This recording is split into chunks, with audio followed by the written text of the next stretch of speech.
बिस्मिल्लाहिर्रहमानिर्रहीम। अस्सलाम वालेकुम वरहमतुल्लाहि वबरकातुहू।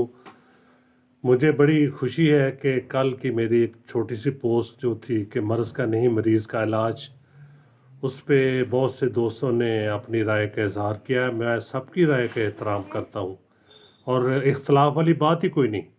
मैंने सिर्फ हनीमैन का एक कोट डाला था, उसकी जो उसने जो कहा वो डाला था। अब मैं थोड़ा सा वाज़े करना चाहता हूँ।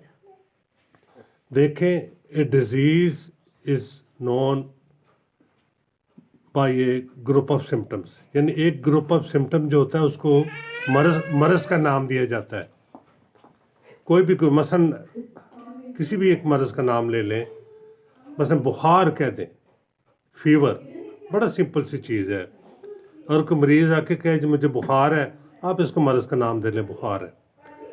लेकिन वही बुखार 4 मरीज़ आते हैं बुखार की शिकायत लेके। एक मरीज़ कहता है जी मेरा बुखार में मुझे सर्दी लगती है, एक कहता है जी मुझे गर्मी पसीना आता है, गर्मी लगती है, एक कहता है कि मेरा पानी पीने को जी चाहता है, प्यास बहुत ज़्यादा लगती है, एक कहता है जी मुझे पानी से डर लगता है। एक ऐसा मरीज़ होता है जो बिस्तर पे लेटा होता है, वो कहता है कि मुझे कोई बात ना करे, मुझे कोई हिलाए जुलाए ना, बिल्कुल सुकून से खामोश लेटा रहता है।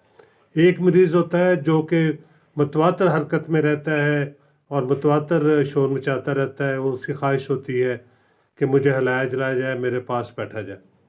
अब चारों मरीज़ों की बुखार के सिम्टम डिफरेंट है।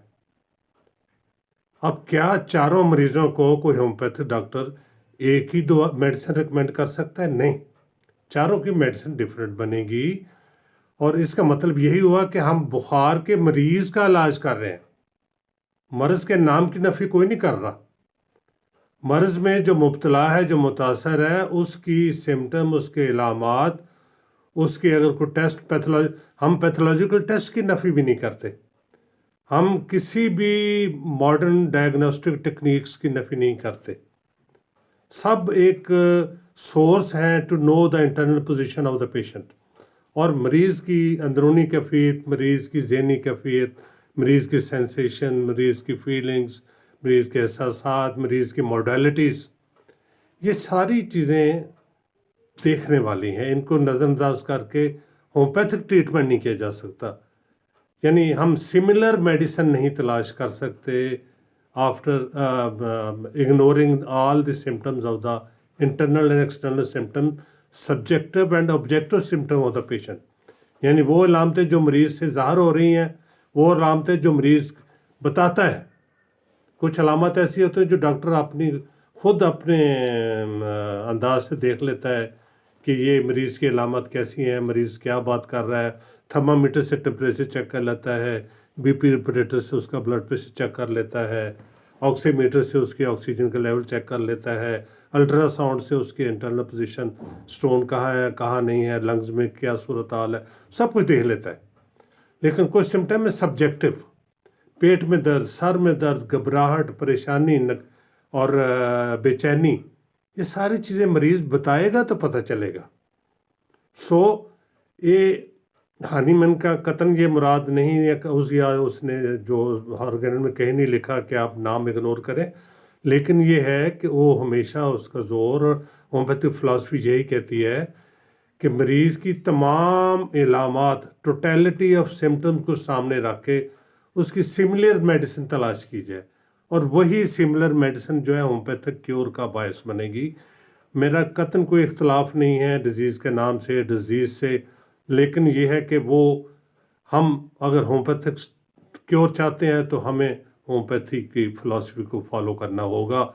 हमें टोटलिटी ऑफ सिम्टम्स को नज़रअंदाज नहीं हम कर सकते, उसको सामने रखना होगा। मैं तमाम उन दोस्तों का शुक्रगुज़ार हूँ जो इस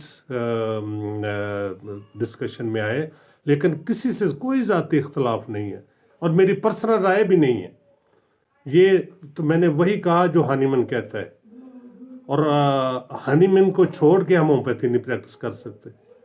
अगर हम होम्योपैथ हो तब we have to follow the doctrines of Hahnemann, organon of Hahnemann, उसको फॉलो करके ही होम्योपैथ का ला सकते हैं।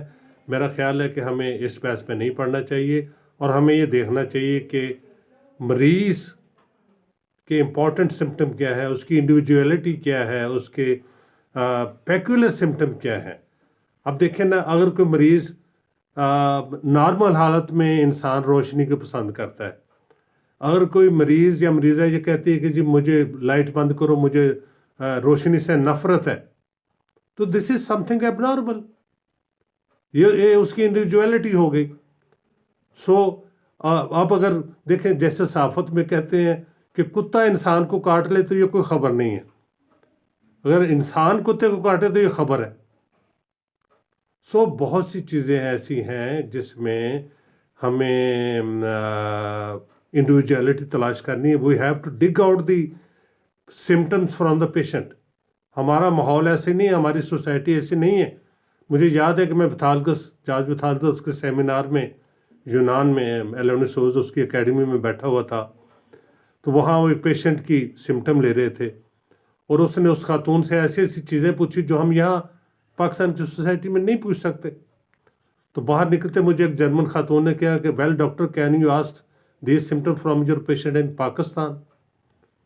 تو واقعی اٹ از ویری ڈیفیکلٹ، لیکن پھر بھی to select the proper remedy, to select the similar remedy, we have to dig out the symptom from the patients. اور وہ اسی صورت ہوتا ہے کہ جب ہم پیشنٹ کو اعتماد میں لیں، جب پیشنٹ کو یہ اعتماد ہو کہ ڈاکٹر جو ہے نا میری بھلے کی بات کر رہا ہے، اور یہ میرا دوست ہے، یہ میرا مددگار ہے، اور اس سے مجھے ہیلپ ملے گی. So we have to create a state of confidence between the patient and the doctor. So we should look like doctor, we should behave like doctor. ہمارا ٹیمپرامنٹ بھی بہت ہی عاجزانہ، بہت ہی ہمدردانہ ہونا چاہیے.